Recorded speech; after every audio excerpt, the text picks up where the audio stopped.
When I opened the front door to my house that afternoon, I never imagined my own daughter would be waiting for me with her eyes blazing with fury. Vanessa stood in the middle of the living room, arms crossed and her face completely distraught. Next to her, Stanley was pacing back and forth like a caged animal, cell phone in hand and the veins in his neck bulging with rage. They didn't even let me close the door. "Have you lost your mind?" Vanessa screamed, marching toward me with furious strides. "My husband almost had a heart attack at the ATM." Her words bounced off the walls, laced with a venom I knew too well, but this time it didn't sting as much as before. Stanley stepped closer, brandishing his phone in front of my face. "Where is the money, Rose? What did you do?" "The card is empty. There's not a single dollar." His voice was a desperate roar, as if something that belonged to him by right had been snatched away. But that money was mine, my social security, the fruit of 42 years working at the textile mill, getting up before dawn, sacrificing my back and my knees. I placed my purse on the entry table with a calmness that even surprised me. "I changed my bank information," I said firmly, looking them both directly in the eye. "Now my social security goes to a new card, one that only I control." The silence that followed was deafening. Vanessa opened her mouth, but no sound came out. Stanley froze, his face cycling from bright red to a ghostly white. It was as if the world had stopped for an instant. That second before the explosion that we all know is coming but no one can stop. "What? What did you say?" Vanessa stammered, clutching her hand to her chest. "Mom, you can't do that. We depend on that money. We have expenses. We have debts to pay." "Debts?" I repeated, feeling something inside me harden like steel. "Are you talking about Stanley's new truck? Or the vacation to Miami last month? Or maybe that giant 70-inch television you bought the week before?" Stanley took a step forward, his index finger pointed at me accusingly. "You live in our house. You eat our food. It's the least you can do to contribute." His words were spat out, loaded with a contempt he no longer tried to hide. I felt a bitter laugh rise in my throat. Our house. How strange that he called it that now, when the property papers still held my deceased husband's name and mine. This house that we bought with so much effort, brick by brick, sacrifice after sacrifice, was now their house in my son-in-law's vocabulary. "This is my house, Stanley," I said in a voice I didn't recognize as my own. Too firm, too sure. "You came to live here 3 years ago, remember? When you lost your apartment because you couldn't pay the rent." Vanessa let out a choked cry, as if I had slapped her. "I can't believe you're talking to me like this. I'm your daughter, your only daughter. After everything we've done for you, this is how you repay us." Tears began to roll down her cheeks, but they were tears of rage, not sadness. I knew them well. I had seen them so many times when she didn't get what she wanted. "Everything you've done for me." The words came out colder than I intended. "Tell me, Vanessa, what exactly have you done for me?" She stammered, searching for arguments in the air. We give you a roof. We take care of you. You take care of me." I interrupted her, feeling decades of silence shattering inside me like a burst dam. "You take care of me when you wake me up at 6 o'clock in the morning to make breakfast. When I have to wash your clothes, iron Stanley's shirts, clean the bathroom you leave dirty. That's taking care of me." Stanley punched the wall with his fist, shaking my wedding photo that had been hanging there for 45 years. "You're ungrateful, a selfish old woman. Without us, you'd be rotting in some run-down nursing home." His words should have hurt me. 6 months ago, they would have destroyed me. But today, after what I had lived through, the humiliations I had swallowed in silence, The nights crying in my room while they laughed in the living room, spending my $1,500 monthly on their whims. Those words bounced off me without causing any damage. "Maybe you're right," I said, picking up my purse again. "Maybe I am a selfish old woman. But this selfish old woman just got her freedom back." Vanessa sank onto the sofa, the same sofa I had paid for when theirs broke. Her hands were trembling as she covered her face. "You can't do this to us, Mom. Please. Stanley has medical treatments. We have financial commitments. You're going to ruin us." "I'm going to ruin you," I repeated slowly, letting each word settle in the thick air of the room. "Isn't that ironic? For 3 years you've lived off my social security, every dollar I earned with my sweat and hard work. And now that I decide that money should be mine again, I'm the one who's ruining you." Stanley approached again, but this time there was something different in his eyes. It wasn't just rage anymore, it was fear. Real fear of losing his income source, his personal ATM that had worked for so long without protest. "Rose, let's be reasonable," he said, trying to soften his tone, but not quite succeeding. "We can come to an agreement. You don't have to do this so drastic." I looked at this man who had entered my family 7 years ago, with his charming smile and his promises to take care of my daughter. The same man who now saw me only as a source of money, as a resource to exploit until nothing was left of me. "The only agreement we're going to have," I said as I walked toward the stairs leading to my room, "is that starting today, my money is only mine, and if that bothers you, well, the door is open. You know where it is." I left them there, in the middle of the living room, with their mouths open and their plans crumbling. I climbed each step, feeling an enormous weight lift from my shoulders. It had taken me 69 years to learn this lesson. That love can't be bought, that real family doesn't exploit you, and that it is never, ever too late to reclaim your dignity. Behind me, I heard Vanessa sobbing and Stanley cursing under his breath. But for the first time in 3 years, those sounds no longer broke my heart.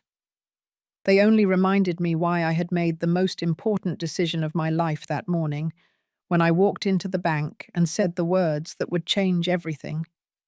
"I want to change my bank information. I need a new card, one that no one else can touch." It all started 3 years ago, at the funeral of my husband, Robert. I remember the smell of white carnations, mixed with the aroma of coffee the neighbors had brewed for the attendees. I remember Vanessa's hands clutching mine as I watched the casket descend, taking with it 45 years of my life, of shared laughter, of silent breakfasts, of silly arguments and sweet reconciliations. Robert died of a massive heart attack on a Tuesday morning. He was watering the garden plants, those roses he loved so much, when he simply collapsed. By the time the ambulance arrived, it was too late. The doctor told me he didn't suffer, that it was instant. But I suffered. God, how I suffered. The first months in that empty house were a silent hell. Every corner screamed his absence. His coffee mug in the cabinet, his slippers by the bed, his toothbrush that I didn't have the courage to throw away until 6 months later. I would wake up in the pre-dawn hours, expecting to find him in the kitchen reading the newspaper, and the reality would hit me each time, as if it were the first.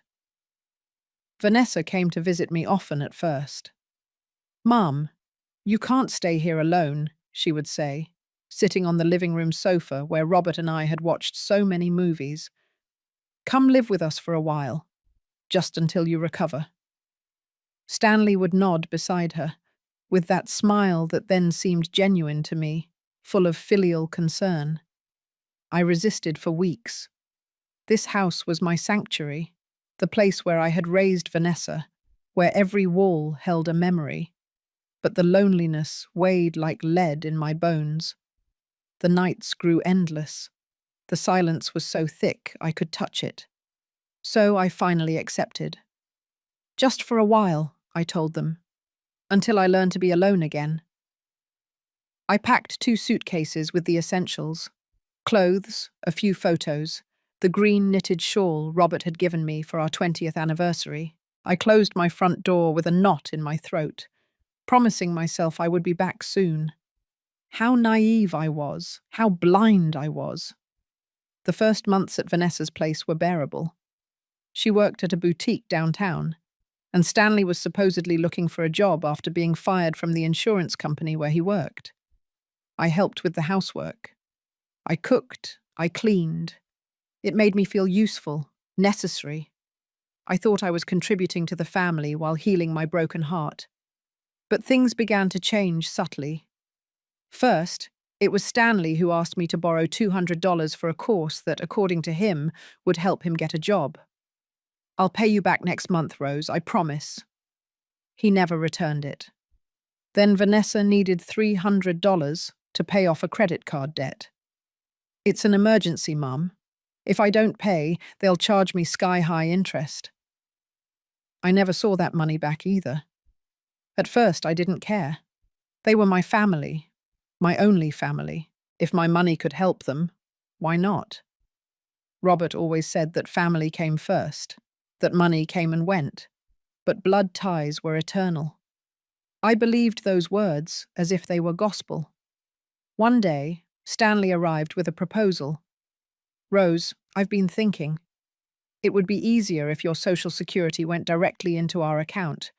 That way we can manage the household expenses better. You won't have to worry about a thing. We'll take care of everything." He said it so casually, as if it were the most logical thing in the world. Vanessa supported the idea immediately. "It's true, Mum. It's simpler that way. Besides, you're not good with numbers. Remember when Dad took care of all the finances? We'll do the same. We'll take care of you." Their words sounded reasonable, wrapped in concern and love, or what I thought was love. I signed the papers at the bank without reading the fine print. Trustingly, I gave them access to my card. I handed over control of my $1,500 monthly without asking questions. After all, I was living under their roof, eating their food, using their electricity. It was only fair, right? It was the right thing to do. The transformation was gradual, so slow that I didn't realize it until I was already trapped. Stanley began treating me less like a mother-in-law and more like a servant. "Rose, breakfast is taking too long. I'm in a hurry. Rose, these shirts aren't ironed well. Do them again. Rose, you cleaned the bathroom poorly. There are still smudges on the mirror." Vanessa stopped asking me how I was. Conversations about my day, my feeling, my grieving process simply disappeared. Now we only talked about chores, shopping I needed to do, meals I had to prepare. I had become a shadow in that house, a useful ghost who cooked, cleaned, and paid bills without complaining.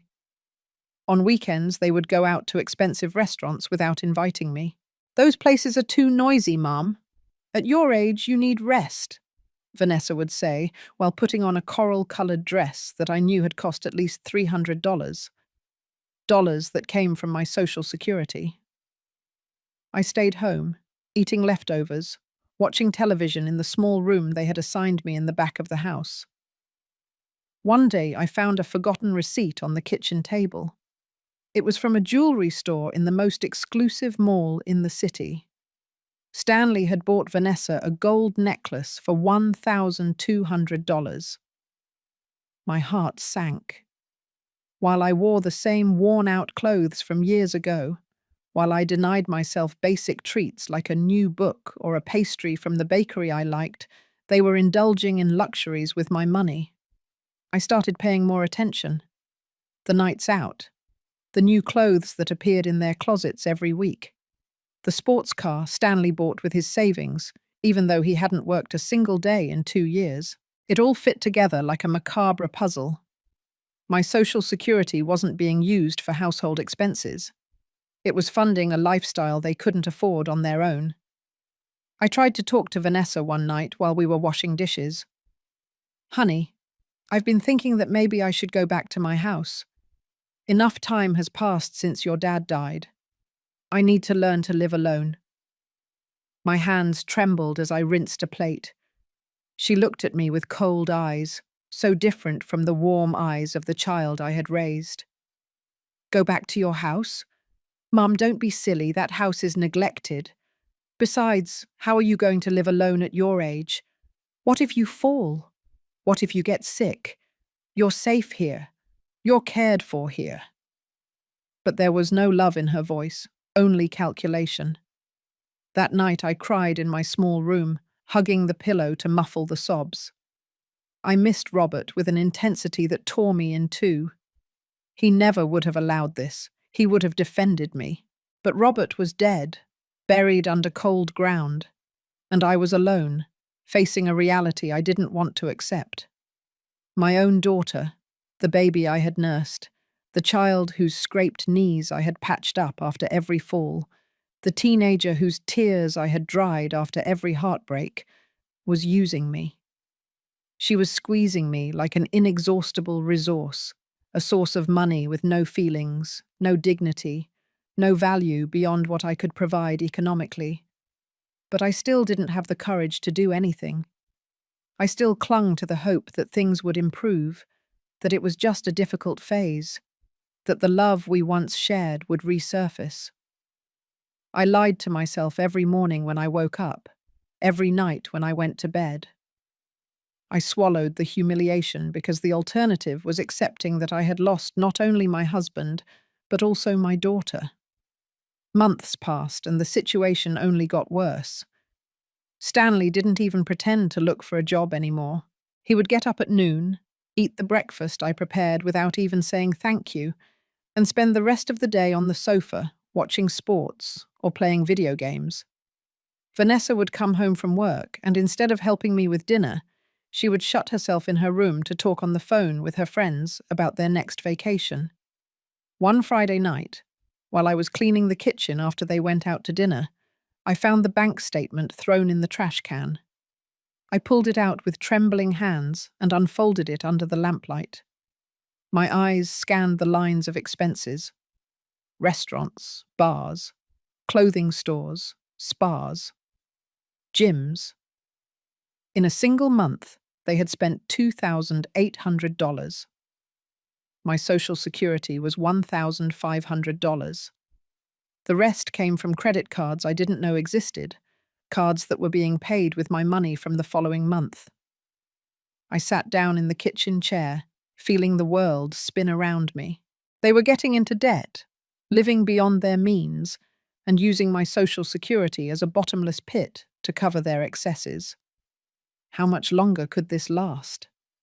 What would happen when I couldn't pay their debts anymore? Would they throw me out onto the street like an old rag that was no longer useful? That night, lying in my narrow bed, staring at the cracked ceiling of my small room, I made a decision.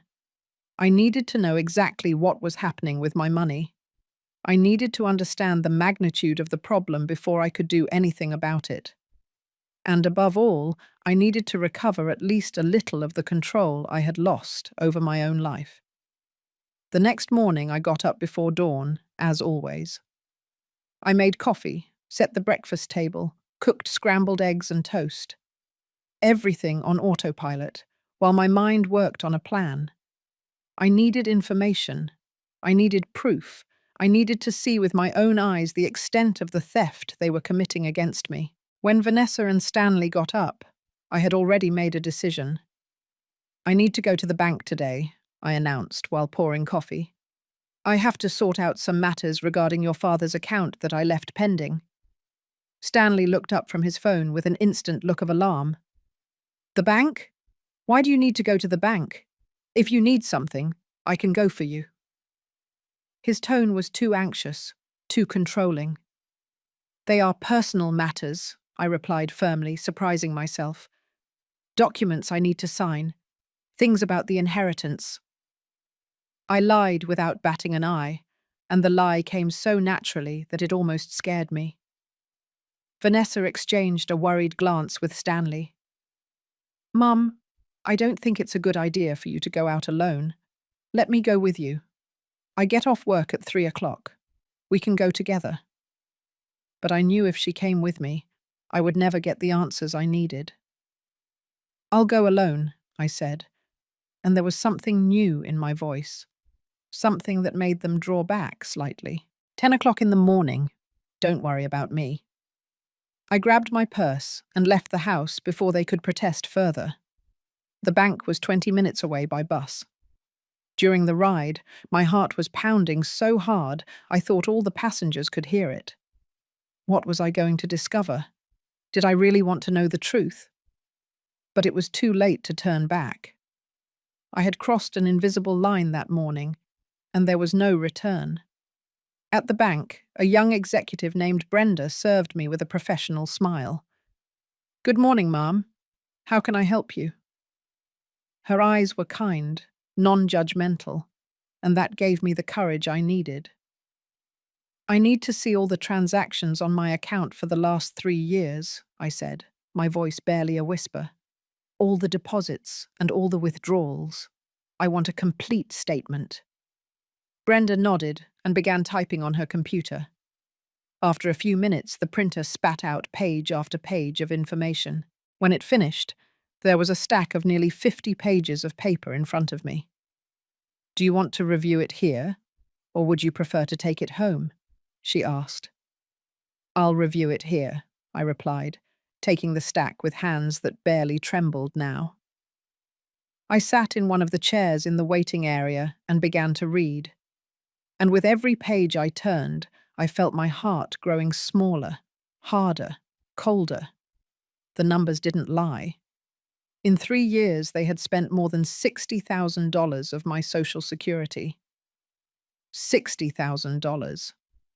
The money I had earned with 42 years of work, getting up before the sun, sacrificing my health, my knees that now creaked with every step, my back that ached every night. I saw $500 withdrawals at electronics stores, $800 at luxury restaurants, $1,000 at a jewelry store, $2,000 at a travel agency, purchases and more purchases, luxuries and more luxuries, all paid for with my effort, my pain, my dignity.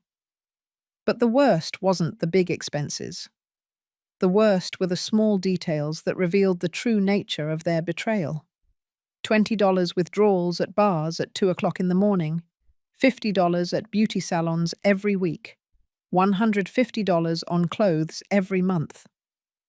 While I wore the same 3 worn dresses I had brought from my house, while I refused to buy medication for my arthritis because I didn't want to be a burden, they were walking around in new clothes and perfect manicures.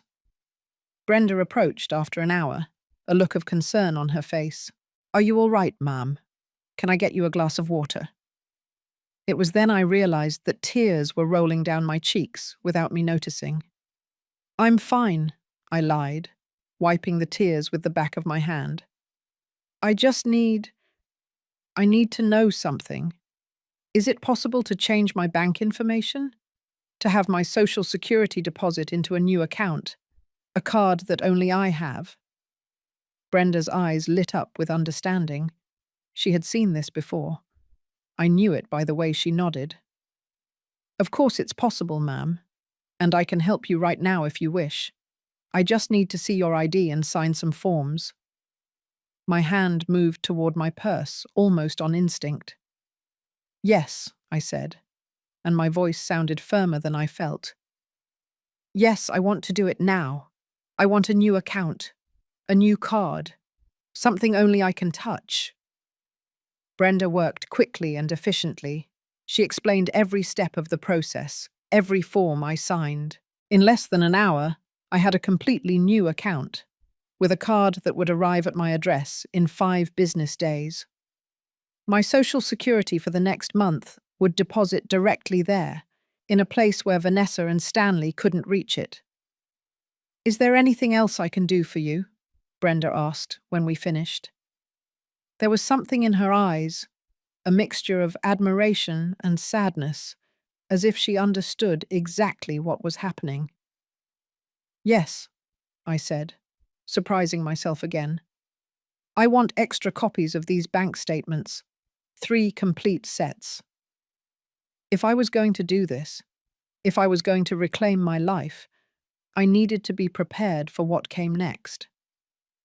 I left the bank with my purse feeling heavier, carrying not only the papers, but also a new determination. The sun was shining brighter than when I had entered, or maybe it was just that I could see it better now. For 3 years, I had lived in a fog of pain and manipulation, but that fog was dissipating, revealing an ugly but liberating truth. On the bus ride back, I hugged my purse to my chest and looked out the window. We passed the bakery where Robert used to buy me sweet rolls on Sundays. We passed the park where Vanessa had learned to ride her bicycle. We passed the church where we had been married 45 years ago. All those memories, all those beautiful recollections. And yet here I was, a 69-year-old woman, having to protect myself from my own daughter. When I got home, Vanessa was at work and Stanley was snoring on the sofa, the television tuned to some football game.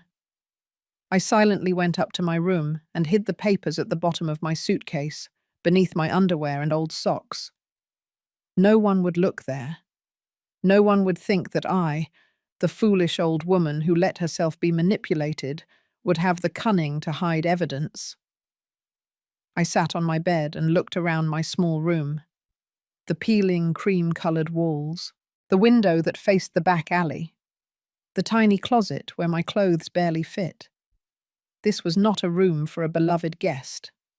It was a servant's quarters, a place to keep the employee who cooked, cleaned, and paid the bills. But in 5 days, when my new card arrived, everything would change. In 5 days, I would begin to recover not only my money, but something much more valuable. My dignity, my self-worth, my right to exist as something more than a source of income for people who had forgotten what it meant to love. The next 5 days were the longest of my life. Every morning I woke up wondering if that would be the day the card arrived. Every time I heard the mail carrier, my heart jumped. But I had to act normal, not raise suspicions, continue to be the submissive and obedient Rose they expected. Stanley noticed something different about me on the 3rd day. I was serving dinner when he looked at me with narrowed eyes. "You've been weird lately, Rose. Is something wrong?" His tone was accusatory, as if I had no right to have thoughts of my own. "I'm fine," I replied, keeping my eyes on the plate of chicken I was serving. "Just a little tired. You know, old age." I let my shoulders slump a little more, let my voice sound weaker. It was a role I had played for 3 years. A few more days wouldn't make a difference. Vanessa came home that night with shopping bags. Again. I recognized the logos of the expensive stores at the mall.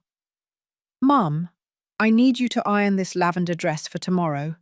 I have an important dinner with friends," she said, dropping the bags in my room as if it were the most natural thing in the world. I looked at that dress that had probably cost $200 of my Social Security, and something inside me broke definitively. "Why don't you iron it yourself?" The words came out before I could stop them. Vanessa turned to me with wide eyes. "What did you say?" Her voice had a dangerous tone, the same tone she used when she was a teenager and didn't get what she wanted. "Nothing," I rushed to say, hating myself for my cowardice, but knowing I had to wait. Only 2 more days until the card arrived. 2 more days and I could stop pretending. "I'll iron it after I wash the dishes." The 4th day was when I almost ruined everything. I was cleaning Vanessa and Stanley's room, something I did every week even though it killed my back, when I saw an open envelope on the desk. It was a statement from a credit card I didn't know about. Curiosity overcame caution, and I pulled it out of the envelope. The balance was $15,000. $15,000 of debt on a card I had never seen. I checked the charges with trembling hands. Restaurants, travel, clothes, jewelry. A month at the beach they had taken last summer while I stayed home alone. The giant screen television in the living room. The new dining room furniture. Everything had been bought on credit, and I knew exactly who was paying those credit bills every month. Or rather, trying to pay them because it clearly wasn't enough. They were sinking into debt while draining my social security, and when my money was no longer enough, what would they do? Would they kick me out? Would they force me to sell my house to pay for their whims? I heard footsteps on the stairs and quickly put the envelope back where I had found it. Stanley entered the room and found me dusting the nightstand with visibly trembling hands. "What are you doing in here?" he asked suspiciously. "Cleaning," I replied without looking at him. "Like every Thursday." He stood in the doorway for a long, uncomfortable moment before grunting something unintelligible and leaving. I left that room with my heart pounding so hard I thought I was going to faint. It had been close. Too close. The fifth day. Finally. The card arrived. I heard the mail carrier drop the mail in the box around 11 o'clock in the morning. Vanessa was at work, and Stanley had gone out to meet some friends, probably to spend more money they didn't have. I was alone. I ran to the door with an energy I hadn't felt in years. My hand was trembling so much I could barely open the mailbox. There it was, among the bills and junk mail, an official bank envelope with my name. Only my name. Not Vanessa's, not Stanley's. Mine. I opened it with clumsy fingers and pulled out the new card. It was silver, gleaming under the sunlight, and it felt like freedom in my hands. My name was elegantly engraved. Rose Miller. It wasn't just a card. It was a key to a new life. I slipped the envelope into my purse and went back inside the house. I had to activate the card, change the PIN, make sure everything worked correctly.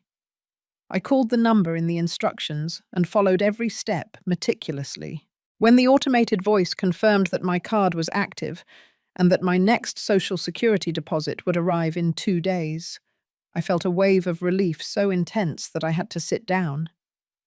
2 days. In 2 days.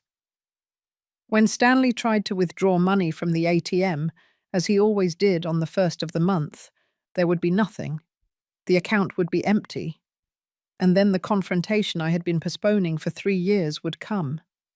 That night, Vanessa came home in a bad mood. She had had a difficult day at the boutique, she said, although I suspected it had more to do with a customer returning something she had bought with my money. "Mum, what's for dinner?" she asked without even greeting me. "Roast chicken and mashed potatoes," I replied, putting the plates on the table. Like every Thursday. Stanley arrived shortly after, smelling of beer and with glassy eyes. He sat down at the table without washing his hands and began serving himself without waiting for me to sit down. "This chicken is dry," he complained after the first bite. "Can't you cook something decent for once?" Something inside me hardened. I looked at that plate of food I had prepared with ingredients bought with my money, on a stove I had paid for, in a house that was mine. "If you don't like it," I said in a voice I didn't recognize as my own, "you can cook it yourself tomorrow." The silence that followed was absolute. Vanessa stopped chewing and looked at me as if I had grown a second head. Stanley dropped his fork with a metallic clang against the plate. "What did you just say?" he asked in a dangerously low voice. "What you heard," I replied, standing up from the table. "I'm tired. I'm going to my room." And I left, leaving them with their mouths open, feeling their looks of disbelief fixed on my back. In my room, I sat on the bed and took the new card out of my purse. I held it under the lamplight and saw my distorted reflection on its silver surface.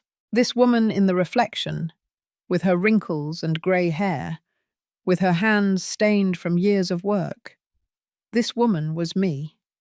And this woman had just taken the first real step toward her freedom. I hid the card in the same place where I had hidden the bank statements. Tomorrow would be Saturday, the day after tomorrow, Sunday. And on Monday, the first of the month, when my Social Security deposited into the new account and not the old one, my real battle would begin. But this time, I wouldn't be fighting empty-handed. This time, I would have something they had underestimated for too long, my own will to survive. I went to bed that night with a mixture of fear and anticipation. I knew what was coming would be ugly, painful, probably devastating. But I also knew there was no other option. I had reached the end of a road, and the only possible direction was forward, toward the light, toward freedom, even if the price was losing the only people I had left in this world. Because in the end, what value did those people have if they only saw me as a means to finance their lives? What kind of love was that which only existed as long as the money flowed? The time had come to find out if there was anything real left beneath all that greed, or if I had lost my daughter much earlier than I wanted to admit.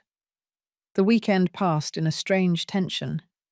Vanessa and Stanley barely spoke to me. They ate in silence when I was present, or they just shut themselves in their room with food they bought out. The house felt like a minefield where any movement could detonate an explosion. But I had made a decision, and I wasn't going to back down. For the first time in 3 years, I bought food only for myself. I put my things on a separate shelf in the refrigerator with a note that said, Rose.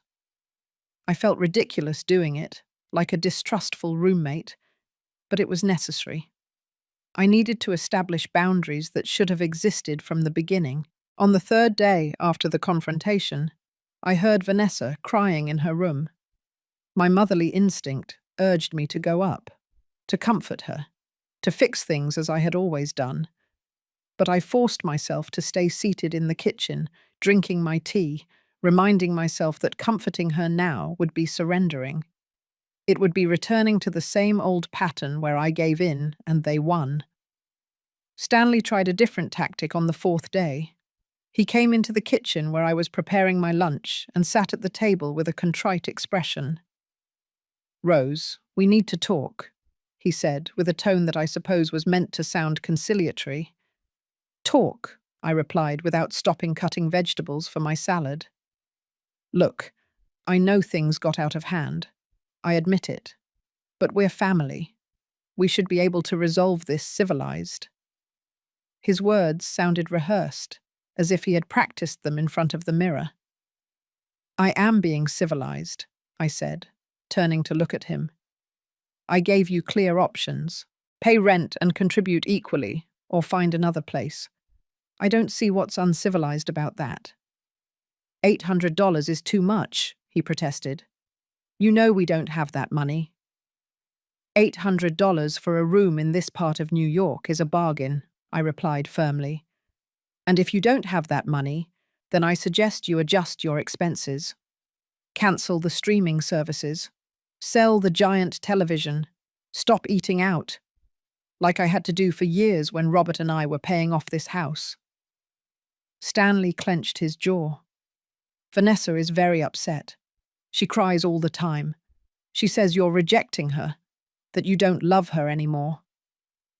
Those words cut through me like knives, but I held my ground. I love my daughter. I will always love her. But loving someone doesn't mean letting them destroy you. It doesn't mean letting them use you until there's nothing left of you. She never meant to hurt you, Stanley insisted, but even he seemed not to believe his own words. Maybe not, I conceded.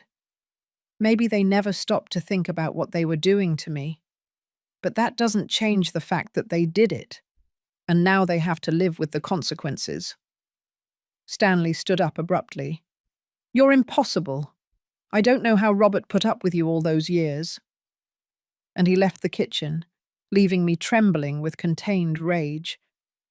That night, while I was in my room reading, I heard a soft knock on my door. Mom! It was Vanessa's voice, small and broken. Can I come in? I hesitated for a moment before answering. Come in. Vanessa entered and stood by the door, nervously wringing her hands. Her eyes were swollen from crying, and her face was pale. For a moment, I saw the girl she had been, scared and vulnerable, and my heart softened dangerously. What do you need? I asked, keeping my voice neutral. I wanted to apologize, she said, and tears began to roll down her cheeks. You're right, about everything. Stanley and we took advantage of you. We used you, and I'm so sorry, Mum. I really am sorry. I wanted to believe her. God, how I wanted to believe her. But there was something in the way she avoided my gaze, something in the tone of her voice that made me doubt. Are you sorry because you recognize that it was wrong? I asked gently. Or are you sorry because now there are consequences? Vanessa let out a sob. Does it matter? I'm saying I'm sorry, isn't that enough? No, I replied, and the word came out harder than I intended. It's not enough, because I've seen this pattern before. Vanessa, since you were a little girl, you did something wrong, you cried, you apologized, and everything went back to normal. But this time it can't be like that. This time, apologies are not enough. Then what do you want from me? Her voice rose, frustration replacing the sadness. What do I have to do for you to forgive me? I want you to change, I said simply. I want Stanley to get a job. I want you to take responsibility for your debts. I want you to treat me like a person, not an ATM. And I want you, if you're going to live in my house, to contribute like responsible adults. You're asking too much, Vanessa exploded. We can't do all that overnight. I'm not asking you to do it overnight, I replied calmly. You have until the end of the month. That's 3 weeks. Enough time for Stanley to find even a temporary job. Enough time for you to make a budget and decide if you can afford to stay here. Vanessa looked at me with a mixture of disbelief and pain. And if we can't? Would you really kick us out onto the street? Your own daughter? If you can't afford $800 in rent here, I said, feeling my voice break, then you need to find a more affordable place. A small apartment. A room in a shared house. There are options, Vanessa. Just none of those options include living off my social security. She stood there for a long moment, looking at me as if I were a stranger. And I suppose in a way I was. I was no longer the submissive mother she had known. I was no longer the woman who swallowed pain and humiliation to keep the peace. I don't recognize you, Vanessa finally said in a cold voice. This isn't you. You're right, I replied. This isn't the woman you turned into your servant. This is the woman I should have been from the beginning, the woman your father would have wanted me to be. Vanessa left the room without saying anything else, closing the door harder than necessary. I sat on my bed, feeling the tears stream down my cheeks. This was harder than I had imagined. Much harder. But then I remembered the bank statements. I remembered the nights crying in silence while they laughed in the living room. I remembered every humiliation, every moment I felt invisible and useless. And I knew I couldn't give up now, not after coming so far. The next morning, something unexpected happened. The doorbell rang around 10 o'clock. When I opened the door, I was greeted by a beautiful young woman of about 25 with a warm smile. For a moment, I didn't recognize her. "Grandma," she said, and then I remembered. "Caroline." My granddaughter, the daughter Vanessa had had young, before marrying Stanley. Caroline, who had gone to study in another city 5 years ago, and with whom I had lost touch. Caroline. My heart skipped a beat. What are you doing here? Can I come in? She asked, looking cautiously inside the house. I let her in, confused but happy to see her. We sat in the living room and Caroline took my hands in hers. Grandma, I need to talk to you about something important, she said seriously. And Mum can't know I'm here. My heart started beating faster. What's wrong, dear? Caroline took a deep breath. Grandma, I've been talking to my Aunt Brenda, your friend from the building where you lived before. She told me you haven't visited her in 3 years. I got worried and started to investigate. She paused, her eyes full of concern. Grandma, what has been happening to you? And then, for the first time since everything began, I broke down. I told Caroline everything, every painful detail, every humiliation, every dollar stolen. She listened in silence, squeezing my hands, and I saw her eyes fill with tears. I knew something was wrong, she said when I finished. Mum always made excuses when I asked about you. She said you were busy, you were tired, you didn't want to talk. But something didn't add up. She looked me straight in the eyes. Grandma, you can't stay here. It's not safe. It's not healthy. Where would I go? I asked, feeling the weight of my age for the first time in days. Caroline smiled. With me? Or back to your house? Or with Brenda? She said she would be delighted to have you. You have options, Grandma. You are not trapped here. Her words were like a light in the darkness. I wasn't alone. I hadn't been alone all this time. There were people who truly cared about me, not my money, but me. Caroline's visit changed everything. For the first time in 3 years, I felt like I had an ally, someone who saw me as a human being and not a resource. We spent the whole morning talking, planning, rebuilding the relationship that Vanessa had systematically sabotaged with her excuses and lies. Mum always said you were too tired to have visitors, Caroline told me sadly, that your health was fragile and you needed rest. I believed her. Grandma, I thought I was protecting you by not bothering you. I was never too tired for you, I said, squeezing her hands. Vanessa kept you away from me because she knew you would see what was really happening.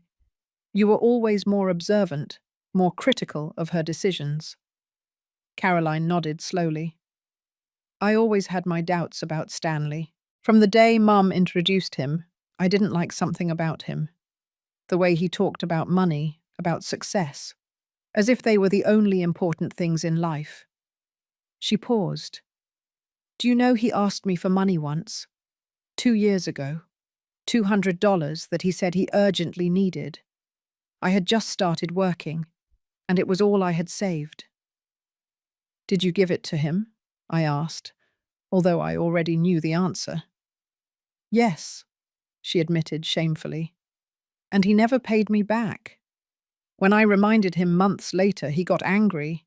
He said I was selfish, that families should help each other without expecting anything in return. That's when I started to distance myself. I stopped coming as often, and Mum did nothing to stop it. We were so absorbed in our conversation that we didn't hear Vanessa come down the stairs. Her voice startled both of us. Caroline, what are you doing here? Caroline stood up slowly, facing her mother with an expression I had never seen before. It was one of disappointment, mixed with contained anger. I came to see my grandmother, Mum. Something I should have done a long time ago. Vanessa cautiously entered the living room. I don't understand. I told you Grandma was fine. Why didn't you call me before you came? Because Brenda told me some interesting things, Caroline replied firmly. About how Grandma hasn't visited her own house in 3 years. About how you stopped answering my calls when I asked about her. About how every time I wanted to come, you made excuses. Vanessa's face paled. I was just protecting her. Your grandmother has been having a difficult time since Grandpa died. She needed space.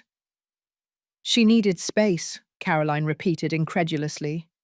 Or you needed no one to find out what you and Stanley were doing to her. What is that supposed to mean? Vanessa's voice rose defensively. It means I found out everything, Mum. Caroline crossed her arms. Grandma told me about the money, about how you treated her, about how you turned her into your maid while emptying her bank account. Vanessa looked at me with eyes full of betrayal. You told her? Her? Why would you do that? To turn her against me? I didn't turn her against you, I replied wearily. You did that yourself with your actions. Caroline came here worried about me, and I told her the truth. Something I should have done a long time ago. Stanley appeared at that moment, still in pajamas, even though it was nearly noon. What is all this fuss about? He asked irritably.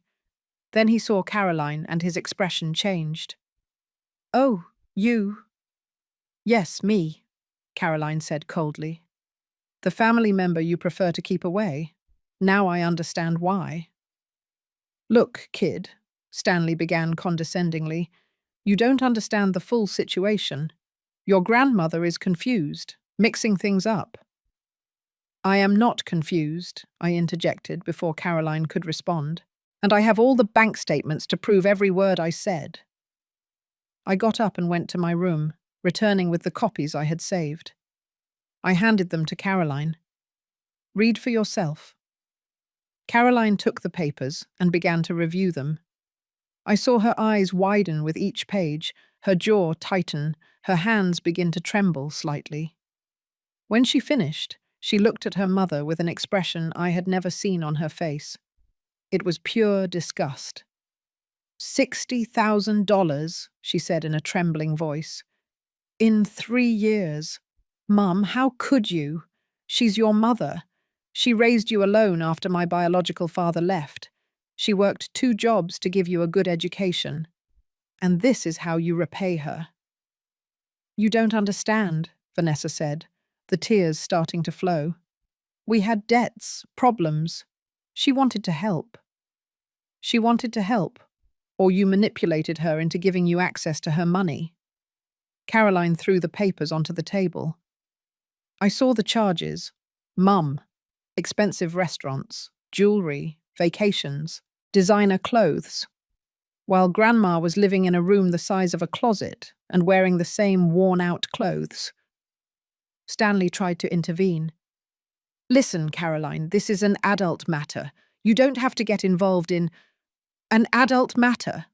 Caroline turned to him furiously. Financially exploiting a vulnerable elderly woman is an adult matter. Do you know what that's called legally? Elder abuse. It's a crime. The silence that followed was heavy. I saw Vanessa and Stanley exchange panicked glances. Caroline had said out loud what I had been too afraid to admit, even to myself. What they had done to me was not just immoral. It was illegal. No one is going to involve the police, Vanessa said quickly. This is a family misunderstanding. We'll resolve it internally. How have you been resolving it so far? Caroline asked sarcastically. Grandma, come with me. Now. Pack your things. You're coming to my apartment. Caroline, Vanessa protested. You can't take her away like this. This is her house. Exactly, Caroline said. It's her house, not yours. And I think it's time Grandma decided who stays and who goes. All eyes turned to me. It was the moment of truth, the decision that would change everything. I could feel the weight of 3 years of pain, humiliation, and forced silence pressing down on my shoulders. Caroline is right, I finally said, my voice sounding stronger than I felt. This is my house, the house Robert and I bought together, the house where we raised Vanessa, and I think it's time for it to truly be my home again. Mum, Vanessa whispered, please don't do this. You have until the end of the month, I continued, ignoring her plea. As I already told you, you can stay if you pay rent and start contributing equally, or you can find another place, but I will no longer be your source of income. Stanley took a step toward me with clenched fists, but Caroline immediately stepped between us. Don't even think about it, she said in a dangerously low voice. Touch her and I swear I'll call the police right now. Stanley backed away, but his gaze was full of hatred. This is your fault, he spat at me. You brought this brat into our business. You destroyed this family. No, I said firmly. You destroyed this family when you decided I was worth more dead than alive. When you looked at me and saw only dollars instead of a person. When you turned my pain into your opportunity. Vanessa collapsed onto the sofa, sobbing uncontrollably. Part of me wanted to comfort her, hug her as I had done thousands of times when she was a child. But another part, the new, stronger part that had awakened at the bank 2 weeks ago, held firm. Caroline gently took my arm. Come on, Grandma. Let's pack some of your things. You'll stay with me this week while we decide the next steps. I don't need to stay with you, I said, surprising myself. This is my house. If anyone has to leave, it's them. Caroline smiled proudly. That's right, Grandma. I looked at Vanessa and Stanley one last time. You have 2 weeks, I said in a clear voice. Start looking for jobs, make a budget, decide if you can stay under my conditions, or pack your things and find another place. The decision is yours. I climbed the stairs with Caroline by my side, leaving behind Vanessa's sobs and Stanley's muffled curses. With every step I took, I felt the weight of 3 years drop from my shoulders. I didn't know what would come next. I didn't know if Vanessa and I could ever repair our relationship. But for the first time in a long time, I felt like I was walking forward instead of just surviving. In my room, Caroline helped me organize my few belongings. I'm proud of you, Grandma, she said while folding my clothes. I know this isn't easy. It's the hardest thing I've ever done in my life, I admitted. But also the most necessary. 6 months later, I was sitting on the terrace of my house, my real house, the one Robert and I had built together, drinking coffee and watching the sunrise. The garden that had been neglected for 3 years was now blooming again. I had replanted the roses Robert loved so much, and every morning their aroma reminded me that life could be beautiful even after loss. Vanessa and Stanley had left 2 weeks after my ultimatum. They didn't pay rent. They didn't really look for work. They simply packed their things in the middle of the night and left without saying goodbye. I found a note on the kitchen table. I hope you're happy alone, it said in Vanessa's tight handwriting. There was no signature, no farewell, just that phrase full of bitterness. The first days after they left were strange. The house felt too silent, too big. I would wake up in the pre-dawn hours expecting to hear their voices, their steps, even their complaints. But slowly that silence transformed into peace. I learned to enjoy my unhurried mornings, my meals without criticism, my afternoons without demands. Caroline came to visit me every weekend. We cooked together, watched old movies, talked about everything and nothing. She told me about her job as a graphic designer, about her dreams of opening her own studio someday. I told her stories from when I was young, about her grandparents, about the life I had lived before losing myself in grief. Brenda also became part of my life again, my dear friend, whom I had unknowingly abandoned when I moved in with Vanessa. She didn't hold a grudge. She welcomed me with open arms and tears in her eyes. I missed you so much, she told me that first day I went to visit her. I knew something was wrong, but I didn't know how to help. I didn't know how to ask for help either, I admitted.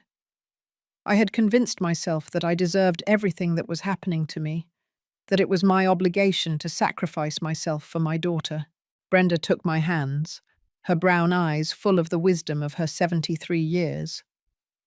Sacrifice is not love when it comes at the expense of your own dignity, Rose.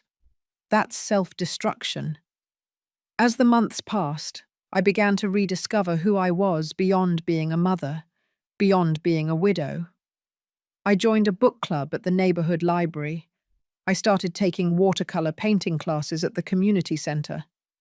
Small, simple things, but they made me feel alive in a way I hadn't experienced in years. My social security, those $1,500 monthly that used to disappear into others' accounts, were now mine to manage. I paid my bills, bought quality food, allowed myself small luxuries like new books or fresh flowers for the house. I even started saving. For the first time in 3 years, I had a financial cushion that grew every month. One day, 2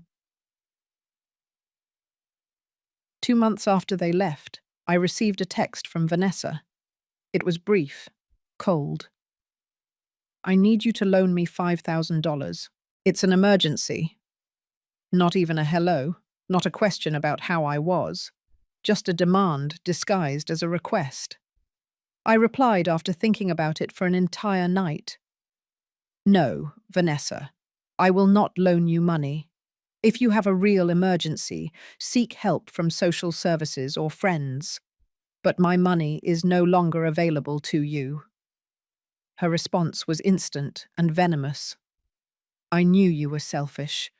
I wish Dad was alive to see what you've become. I blocked her number after reading that. Not out of anger, but out of self-protection. Every message from her was a hook trying to drag me back into the toxic pattern we had.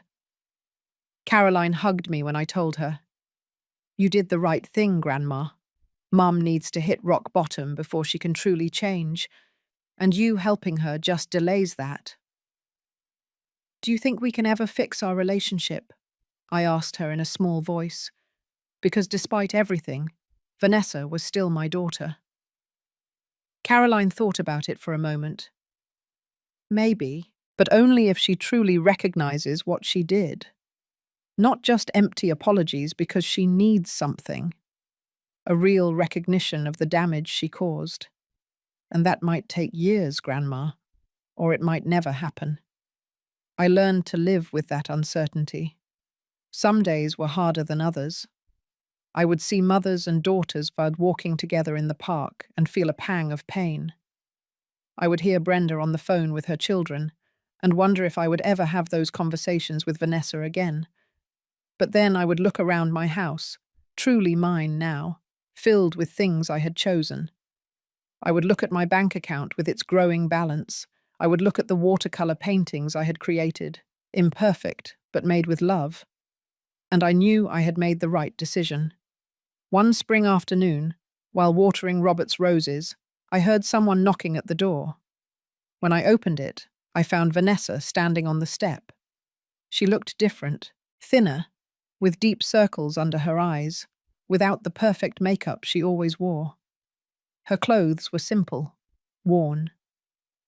"Hi, Mum," she said in a trembling voice. "Vanessa." My voice came out colder than I intended, but it was an automatic defense mechanism. Can I come in? I just want to talk. I promise I didn't come to ask for anything." Her eyes were filled with genuine tears, so different from the manipulative tears I had seen before.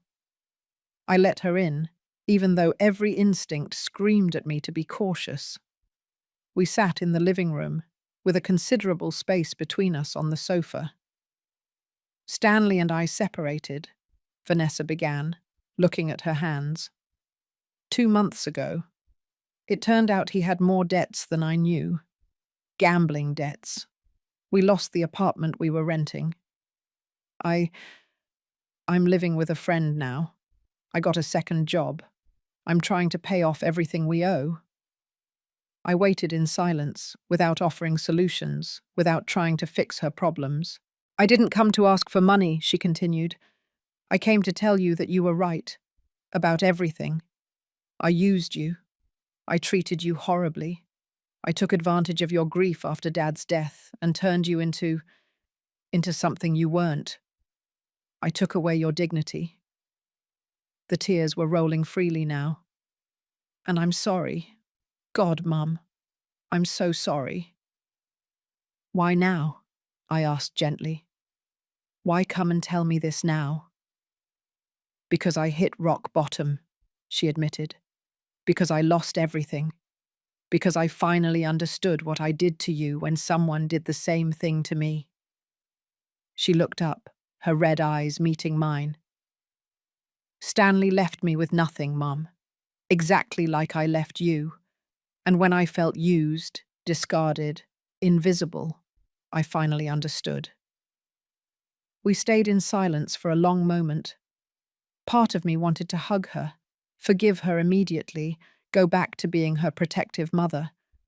But the wiser part, the one that had fought so hard to emerge, knew that true forgiveness required more than words. I appreciate your apology, I finally said. I really do. But apologies are only the beginning. Vanessa, I need to see real change. I need time to heal. I need to know that you won't look at me again as a solution to your problems. I understand, she nodded. I don't expect you to forgive me today. I just wanted you to know that I finally get it, and that I'm going to work on being better. Not for you, but for me. We talked for 2 hours that day. It was painful, honest, raw. I told her how I had felt during those 3 years. She told me about her own fears and weaknesses that had led her to justify her actions. We didn't end up as best friends. We didn't hug and promise that everything was fixed. But it was a beginning. When she left, I sat again on my terrace, holding my now cold coffee. The sun was setting, painting the sky orange and pink. Robert's roses swayed gently in the breeze. I didn't know if Vanessa and I would ever recover what we had lost. I didn't know if she would truly change, or if this was just another temporary pattern. But I knew one thing for certain. I had changed. I had found my voice, my worth, my right to exist as something more than a means to others' ends. It had taken me 69 years to learn that self-love is not selfishness, that setting boundaries is not cruelty, that saying no when necessary is an act of survival, not meanness. I looked at my reflection in the window. I saw a woman with honestly earned wrinkles, with grey hair that I no longer dyed to please others, with eyes that had cried but now shone with something new. Freedom. Robert, I whispered to the wind. I finally did it. I finally stood up for myself. And somewhere, in my most cherished memories, I could hear his voice telling me what he had always said. I'm proud of you, my love. I walked into my house, into my home, closed the door behind me, and smiled. Because today I didn't need anyone's permission to live. Today I didn't have to apologize for existing. Today I was simply Rose, and that was more than enough.